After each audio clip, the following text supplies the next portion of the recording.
의정부가 부동산 규제 지역에서 해제됐습니다. 국토부는 수도권 주택시장 상황을 종합적으로 고려해 규제 지역을 해제했다고 이유를 설명했습니다. 이태원 참사로 온 국민이 슬픔에 빠졌습니다. 경기도가 이 같은 참사를 막기 위해 안전관리 체계를 강화하기로 했습니다. 경기 남북 간 불균형 문제가 심각합니다. 최근 경기연구원이 북부 지역 산업구조 재편 등 불균형 문제 해소 방안을 발표해 눈길을 끌고 있습니다. 신한대 교직원과 학생들이 사흘 동안 김장 나눔 봉사활동을 펼쳤습니다. 특히 교직원들은 김장에 사용할 배추를 직접 재배해 그 의미를 더했습니다.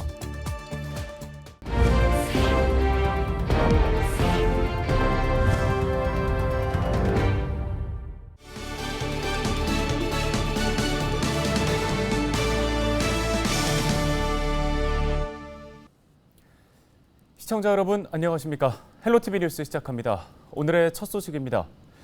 의정부시가 부동산 규제 지역에서 해제됐습니다. 정부는 10일 제3차 부동산 관계장관 회의를 열고 부동산 규제 추가 해제 지역을 발표했는데요. 의정부를 포함한 경기도 22곳과 인천 전역, 세종 등 모두 31곳을 조정 대상 지역에서 해제했습니다. 또 수원 등 9곳을 투기 과열지구에서 해제했는데요. 단 서울 전역과 과천, 성남, 하남, 광명에 대해서는 부동산 규제 지역을 유지하기로 했습니다. 국토부는 최근 수도권 주택시장 상황을 종합적으로 고려해 규제 지역을 해제했다고 밝혔습니다. 한편 의정부시는 지난 2020년 6월 조정 대상 지역으로 지정돼 규제를 받아왔는데요. 의정부 지역사회는 부동산 경기 하락 등의 이유로 조정 지역 해제를 정부에 꾸준히 요구해왔습니다. 이태원 참사로 온 국민이 슬픔에 빠졌습니다. 다시는 일어나설 안 될 참사. 경기도가 이와 같은 위기 상황 발생 시 즉각적으로 대처할 수 있도록 안전관리 체계를 강화한다는 방침입니다. 이재필 기자가 취재했습니다. 김동연 경기도지사가 기자회견을 열고 경기도 안전관리체계 개선 방안을 발표했습니다. 김동연 지사는 가장 먼저 안전예방 한라인 구축을 약속했습니다. 경기도청 홈페이지상 안전점검 청구 절차를 간편하게 개편하는 것이 핵심. 특히 카카오톡과 전용 전화 등 도민들의 안전점검 신청 창구도 확대하겠다고 덧붙였습니다. 청구 대상도 시설물 안전에 국한하지 않겠습니다. 일터, 도시생활, 사회재난 등 각종 안전 위험에 대한 도민의 요청에 바로 점검하고 대응하도록 하겠습니다. 도민안전혁신단 구성도 추진합니다. 건축과 토목, 보건, 사회재난 등 각 분야의 전문가 등이 참여한 도민안전혁신단을 만들어 안전정책 입안에 집중하겠다는 방침입니다. 이뿐 아니라 ICT 기술을 이용해 재난취약시설 점검을 강화하는 한편 사회재난 합동훈련을 실시할 것도 약속했습니다. 다중 밀집 지역에서 경기도와 소방본부, 경찰, 학교 그리고 민간이 함께하는 정례적인 합동훈련을 실시하겠습니다. 시스템과 매뉴얼로 그치는 것이 아니라 그것이 실제 작동할 수 있도록 실질적인 대비를 해나가겠습니다. 한편 김동연 경기도지사는 국민안전자문회의 설치를 정부에 촉구하기도 했습니다. 특히 국민이 납득할 만한 수준의 반성과 성찰 그리고 인적 책임을 포함한 적극적 조치가 필요하다고 강조했습니다. 헬로티비 뉴스 이재필입니다.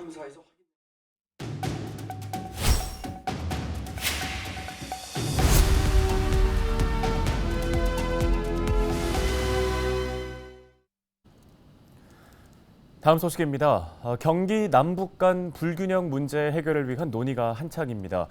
이런 가운데 퀀텀 점프, 그러니까 계단을 뛰어오르듯이 다음 단계로 나아가는 방식의 전략이 필요하다는 경기연구원의 보고서가 나와 관심을 끌고 있습니다.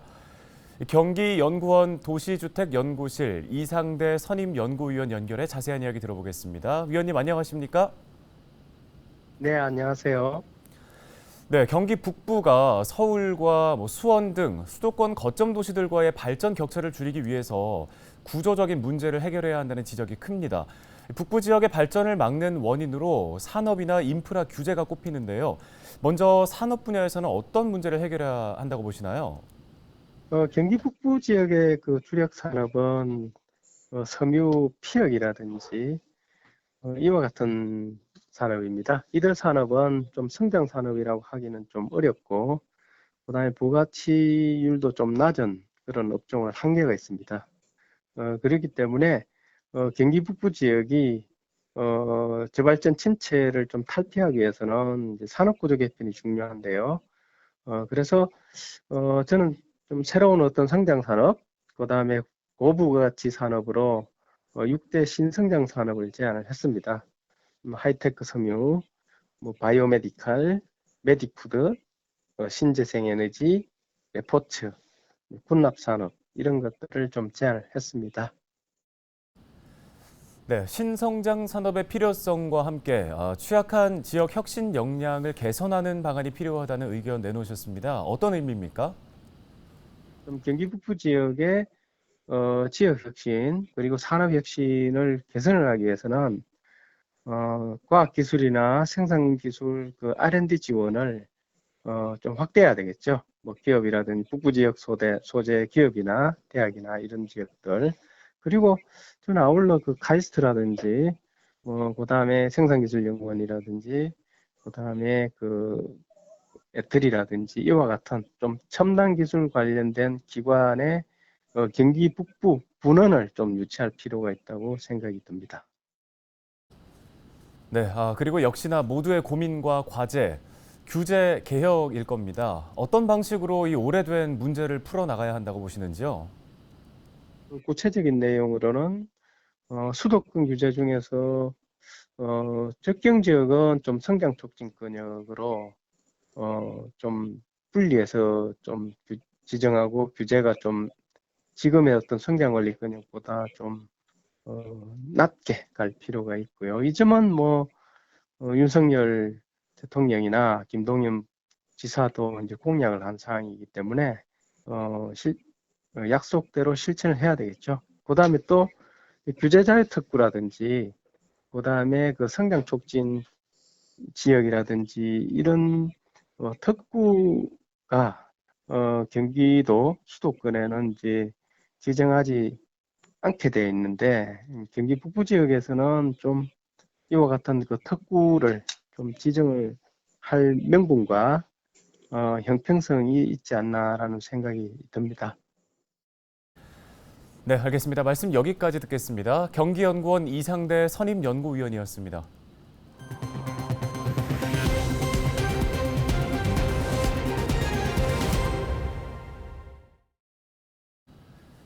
코로나19 이후에 사회 전반의 영역에서 인공지능 도입이 가속화하고 있습니다. 교육계도 예외는 아닌데요.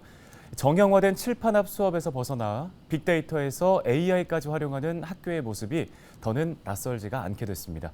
이정아 기자가 보도합니다. 올해 최초로 열린 학술대회 미래교육 AI 포럼입니다. 포럼 주제는 미래 학교의 방향을 큐레이션하다. 이미 교육 현장에서 빅데이터 플랫폼 활용을 시도한 경남교육청을 중심으로 서울시 교육청, 서울대 사범대가 머리를 맞댔습니다.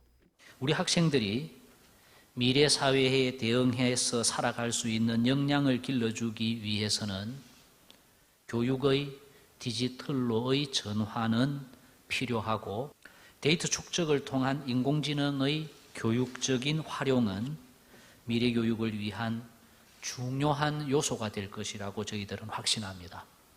국내 교육계 시도는 유사한 연구를 하는 미국 내 학자들에게도 큰 관심사입니다.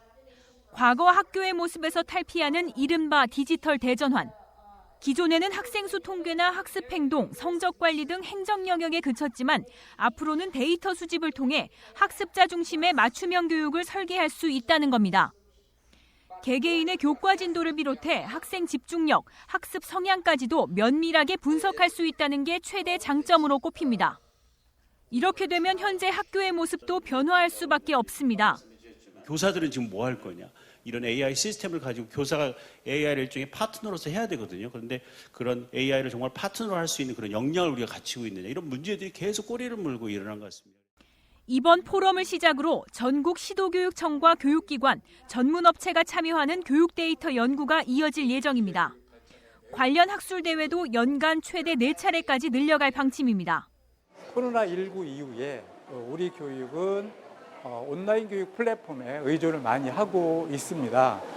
그래서 그만큼 이제 플랫폼에 데이터가 쌓여 있는데 인공지능 빅데이터 기술을 활용하면 학생들의 어떤 특성을 알 수 있고 이를 이용해서 개별 학습이 가능하기 때문에 4차 산업혁명의 핵심으로 꼽히는 빅데이터와 인공지능이 학교 안으로 들어오면서 한국형 공교육의 새로운 모습을 예고하고 있습니다. 헬로티비 뉴스 이정화입니다. 신한대 교직원과 학생들이 김장 나눔 봉사활동에 나섰습니다. 신한대 교직원과 학생 약 300명은 지난 8일부터 10일까지 사흘간 신한대 광야관 앞 광장에서 김치 2,500포기를 담갔는데요. 김장에 사용한 배추도 학교 텃밭을 이용해 교직원들이 직접 재배했습니다. 김치는 의정부와 동두천 등 지역 복지기관을 통해 소외 이웃들에게 전달될 예정인데요. 신한대는 지난 2020년부터 매년 김장 나눔 봉사활동을 진행하고 있습니다.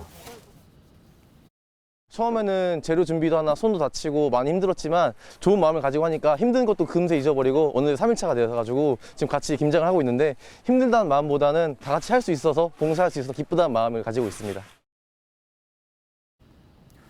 오늘 헬로티비 뉴스가 준비한 소식은 여기까지입니다. 함께해 주신 여러분 고맙습니다.